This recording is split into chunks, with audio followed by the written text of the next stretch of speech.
नमस्कार भक्तजनों, आज हम श्रावण महात्म्य का तीसरा अध्याय सुनेंगे। संत कुमार बोले, हे भगवान, आपने श्रावण मासों का संक्षिप्त वर्णन किया है। हे स्वामी, इससे हमारी तृप्ति नहीं हो रही है, अतः आप कृपा करके विस्तार से वर्णन करें, जिसे सुनकर हे सुरेश्वर मैं कृतकृत्य हो जाऊंगा। ईश्वर बोले, हे योगीश, जो बुद्धिमान नर्तव्रत के द्वारा श्रावण मास को व्यतीत करता है, वह 12 महीनों में नर्तव्रत करने के फल का भागी होता है। नृतव्रत में दिन की समाप्ति के पूर्व सन्यासियों के लिए एवं रात्रि में गृहस्थों के लिए भोजन का विधान है। उसमें सूर्यास्त के बाद की 3 घड़ियों को छोड़कर नर्त भोजन का समय होता है। सूर्य के अस्त होने के पश्चात 3 घड़ी संध्या काल होता है। संध्या वेला में आहार, मैथुन, निद्रा और चौथा स्वाध्याय, इन चारों कर्मों का त्याग कर देना चाहिए। गृहस्थ और यति के भेद से उनकी व्यवस्था के विषय में मुझसे सुनिए। सूर्य के मंद पड़ जाने पर सब अपनी छाया अपने शरीर से दुगनी हो जाए, उस समय के भोजन को यति के लिए नत भोजन कहा जाता है। रात्रि भोजन उनके लिए नत भोजन नहीं होता। तारों के हस्तिगत होने पर विद्वानों में गृहस्थ के लिए नत कहा जाता है। यति के लिए दिनों के 8वें भाग के शेष रहने पर भोजन का विधान है। उसके लिए रात्रि में भोजन का निषेध किया गया है। गृहस्थ को चाहिए कि वह विधि पूर्वक रात्रि में नत भोजन करे और यति, विधवा तथा विधुर व्यक्ति सूर्य के रहते नत व्रत करे। विधुर व्यक्ति यदि पुत्रवान को, तब उसे भी रात्रि में ही नत व्रत करना चाहिए। अनाश्रमी और अथवा आश्रमी हो, अथवा पत्नी रहित हो, अथवा पुत्रवान हो, उन्हें रात्रि में नत व्रत करना चाहिए।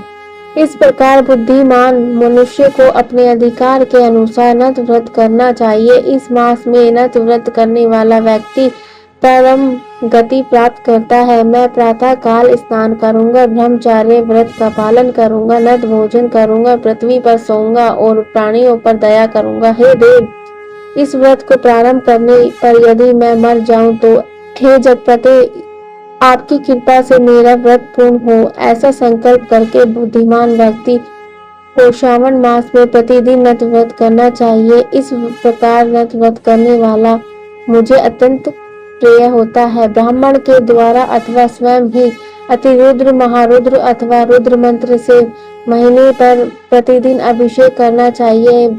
हे वत्स, मैं उसका व्यक्ति पर प्रसन्न हो जाता हूँ, क्योंकि जलधारा से अत्यंत प्रीति रखने वाला हूँ। अथवा रुद्र मंत्र द्वारा मेरे लिए अत्यंत प्रीतिकार होम प्रतिदिन करना चाहिए। अपने लिए जो भी भोज्य पदार्थ अथवा सुखभोग की वस्तु अति प्रिय हो, संकल्प करके उन्हें श्रेष्ठ ब्राह्मण को प्रदान करके स्वयं महीने भर उन पदार्थों का त्याग करना चाहिए। हे मुने, अब उसके बाद उत्तम लक्ष्य पूजा विधि को सुनिए। लक्ष्मी चाहने वाले अथवा शांति की इच्छा वाले मनुष्य को लक्ष्य बिल्व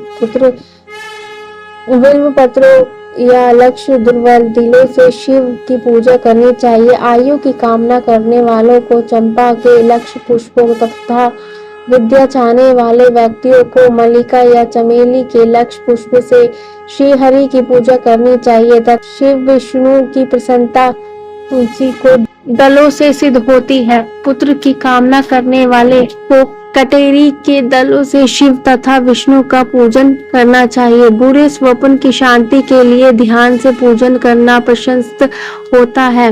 देव के समक्ष निर्मित किए गए रंगवली आदि से विभिन्न रंगों से रचित पंड, स्वास्तिक और चक्र आदि से प्रभु की पूजा करनी चाहिए। इस प्रकार सभी मनोरथों की सिद्धि के लिए सभी प्रकार के पुष्पों से यदि मनुष्य लक्ष्य पूजा करे तो शिव जी प्रसन्न होंगे। तत्पश्चात उद्यापन करना चाहिए, मंडप निर्माण करना चाहिए और मंडप के त्रिभाग परिमाण में वेदिक बनानी चाहिए। तदनंतर पुण्याहवचन करके आचार्य का वर्णन करना चाहिए और उस मंडप में प्रविष्ट होकर गीत तथा वाद के शब्दों और तीव्र वेद ध्वनि से रात्रि में जागरण करना चाहिए। वेदिका के ऊपर उत्तम लिंग तो भद्र बनाना चाहिए और उसके बीच में चावलों से सुंदर कैलाश का निर्माण करना चाहिए। उसके ऊपर तांबे का अत्यंत चमकीला तथा पंचपल्लव युक्त कलश स्थापित करना चाहिए और उसे रेशमी वस्त्र से वशिष्ठ करना देना चाहिए। उसके ऊपर पार्वती पति शिव की स्वर्णमय प्रतिमा स्थापित करनी चाहिए। तत्पश्चात पंचामृत पूर्वक धूप दीप तथा नैवेद्य से उस प्रतिमा की पूजा करनी चाहिए और गीत वाद नृत्य तथा वेद शास्त्र तथा पुराणों के पाठ के द्वारा रात्रि में जागरण करना चाहिए। इसके बाद प्रातःकाल भली भांति स्नान करके पवित्र हो जाना चाहिए और अपनी शाखा में निर्दिष्ट विधान के अनुसार वेदी का निर्माण करना चाहिए।